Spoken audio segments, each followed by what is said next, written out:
ابو بصیر کہتا ہے کہ میں کوفہ کا رہنے والا ہے، چھٹے امام کا صحابی ہے۔ اس کے پڑوسی ایک تھا جو کہ بہت ہی وہ جو برا کام ہو سکتا تھا کرتا تھا، لوگوں کا حق کھاتا تھا، لوگوں کی چیزیں غصب کرنا، گھر میں وہ لاؤ لعاب کی محفلیں رکھنا، آوازیں آنا، یہ اس کا پڑوسی تھا۔ پڑوسی ہونے کے ناطے اس کا حق بنتا تھا کہ اس کو تذکر دیتا، امر بالمعروف ہوتا۔ خیر اس نے بھی یہی کیا کہ آپ کیا کرتے ہیں، تو بہرحال اس نے بھی پڑوسی ہونے کی وجہ سے احترام کیا اور کہا کہ دیکھیں ہم دنیا کے آدمی ہیں، آپ شریف النفس انسان ہیں، آپ چھوڑیے ان کاموں کو۔ لیکن بہرحال انہوں نے تذکر دیا۔ یہ تذکر دینا کچھ نور جاگ گیا اس کے اندر۔ یہ جو لوگ بار بار کہتے ہیں بھائی کیا کریں مولانا، کتنی تبلیغ کریں، یہ تو سنتے ہی نہیں ہے، یہ بچہ سنتا نہیں ہے، یہ گھر میں نہیں سنتا، وہ خاتون نہیں سنتی، کوئی فائدہ نہیں ہے۔ نہیں عزیزان محترم، فائدہ ہوتا ہے۔ قطرہ بھی گرتا رہے نا، پتھر میں سوراخ ہو ہی جاتا ہے۔ یہ تذکر دینے نے اس کے اندر کچھ جگا لیا۔ تو کیا کہتا ہے کہ ابو بصیر، اگر تم جس کو اپنا مولا کہتے ہو، اگر وہ میری ضمانت دے دیں تو میں سب چھوڑ دوں گا۔ اب دیکھ رہے ہیں آپ، اس طرح نہیں مانتا لیکن کچھ جاگ اٹھا۔ ابو بصیر مدینہ آئے، امام کی خدمت میں، امام کو فرمایا ایسا ایسا میرا سا پڑوسی ہے۔ امام نے کہا اس کو بولو جو لوگوں کا حق کھایا ہے وہ واپس کر دے، جو بھی اس نے چیزیں ہیں اپنی زندگی صحیح کر لے، ہم اس کی ضمانت دیتے ہیں۔ اللہ، امام جس کی ضمانت دے دے، سوچیں آپ۔ گیا، لوگ ملنے آئے کیونکہ زیارت کر کے آیا تھا مکہ مدینہ کی، ملنے آئے، یہ بھی آیا، پڑوسی تھا، جانے لگا، کہا رک جاؤ اکیلے میں کام ہے۔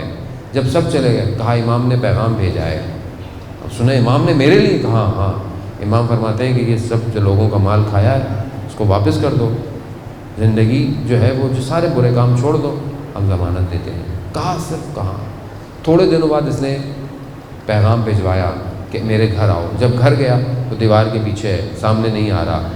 کہا میرے پاس جتنا مال تھا لوگوں کا میں نے واپس کر دیا، جن کا نہیں پتا تھا وہ صدقہ کر دیا۔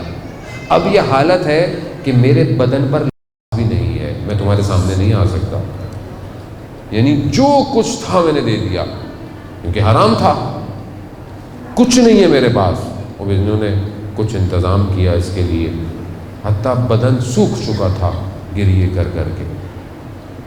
کچھ دنوں بعد پیغام آیا کہ میرے طبیعت خراب ہے۔ یہ پہنچا، آخری وقت ہے اس کا، کبھی ہوش میں آتا ہے کبھی بے ہوش ہو جاتا ہے، پھر ہوش آتا ہے، پھر آخری دفعہ ہوش میں آیا، کہتا ہے ابو بصیر تمہارے امام نے میرے ساتھ وفا کی، اور پھر آنکھیں بند ہوئی اور پھر مر گیا۔ اب جب ابو بصیر مدینہ دوبارہ گیا تو امام کے گھر میں داخل ہی ہوا تھا، ابھی دروازے سے اندر ہی آ رہا تھا، امام نے وہیں سے کہا، فرمایا ابو بصیر ہم نے تمہارے ہمسائے کے ساتھ وفا کی۔